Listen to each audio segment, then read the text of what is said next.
আসসালামু আলাইকুম everyone, this is my fourth blog. আশা করি সবাই ভালো আছেন। তো আমি আজকে চলে এসেছি ঈদের পর দিন আমার আম্মুর বড় খালার বাসায়। এটা আমার বড় নানু। তো ফার্স্টেই ছাদে উঠে আমি দেখতে পেলাম হাজার পাপড়ি একটা গোলাপ। এই গোলাপ গাছটা আমার খুবই পছন্দের একটা গাছ। তো আজকে আমি আপনাদেরকে ছাদটা ঘুরিয়ে ঘুরিয়ে দেখাবো। অ্যান্ড এই ছাদে অনেক ধরনের গাছ ছিল আরও আগে, যদিও এখন অনেকটাই কম। তো এখানে কিছু শাকসবজি গাছ ছিল, আর এটা ছিল ছাদের অপর পাশটা।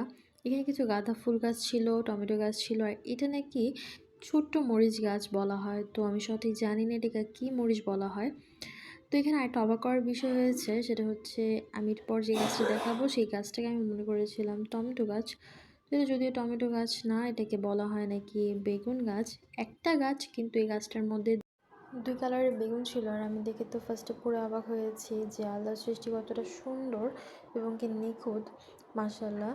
এখানে দুইটা কালার ছিল, একটা একটা বেগুনি কালার, একটা ছিল কমলা কালার, দুইটা কালার ছিল। গাছ দেখতে দেখতে ছাদের কার্নিশে আমি একটা হারিকেন দেখলাম। আর আমি ফার্স্ট টাইম হারিকেন এত সামনে দেখতে পারলাম, যদিও এখন এগুলো দেখাই যায় না। তো আজকে এই পর্যন্তই। আপনারা সবাই ভালো থাকবেন, সুস্থ থাকবেন, আর আমার চ্যানেলটা লাইক অ্যান্ড সাবস্ক্রাইব করে দেবেন। আল্লাহ হাফেজ।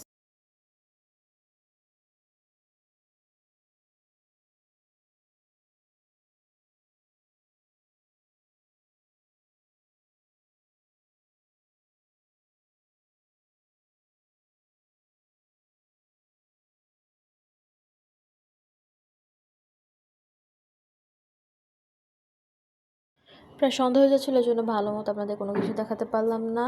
অ্যান্ড নেক্সট ব্লগ আসার পর্যন্ত আপনারা ভালো থাকবেন, সুস্থ থাকবেন, অ্যান্ড আমার জন্য দোয়া করবেন, আর আমার চ্যানেলে লাইক অ্যান্ড সাবস্ক্রাইব করে দেবেন।